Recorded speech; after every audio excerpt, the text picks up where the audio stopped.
Yes ते अधिक भक्तन यस पर प्यार। भगवान को अपने से अधिक अपने भक्तों की पूजा, अपने भक्तों का दुलार, अपने भक्तों का सम्मान प्रिय है। जो भगवान को रिझाना चाहता है वो भक्त को प्यार कर ले तो निश्चित भगवान उसके अधीन हो जाते हैं। भक्त आराधना से भगवान बहुत जल्दी प्रसन्न होते हैं। हमारे यहाँ भक्तमाल में वर्णन है कि भगवान है गर्भस्थ शिशु और संत है माँ।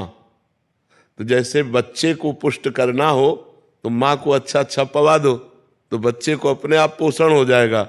ऐसे गर्भस्थ शिशु की तरह भगवान है और उस गर्भस्थ शिशु की माँ स्वरूप संत है। अगर संतों को पवा दो तो उनके हृदय में विराजमान भगवान प्रसन्न हो जाते हैं। तो संतों की सेवा तो पर है कठिन, संत सेवा है कठिन। बड़े विलक्षण विलक्षण भाव के संत होते हैं। कोई कोई आचार्य कोटि के होते तो कोई कोई विलक्षण कोटि के भी संत होते हैं। एक संत भगवान को एक भक्त खीर पवा रहे थे तो उनका एक चम्मच और ले लो, मना कर दिया। उन्होंने एक चम्मच डाल दिया और खींच के एक थप्पड़ मारा उनके। वो ऐसे गंभीर रहे। जब वो खा पी चुके तो साष्टांग दंडवत की। गांव के किनारे टिके थे, विचरण करने वाले थे।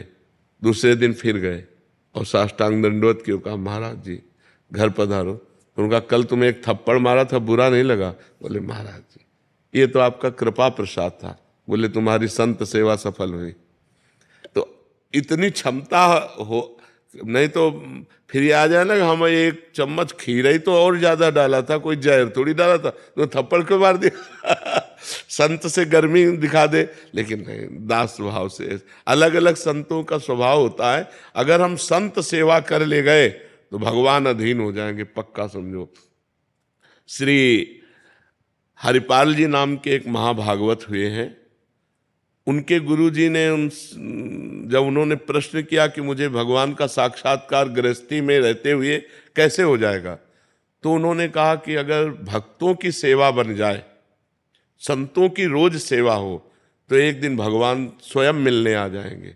तो उन्होंने अपने गुरु वचनों का पालन किया, संत सेवा प्रारंभ कर दी।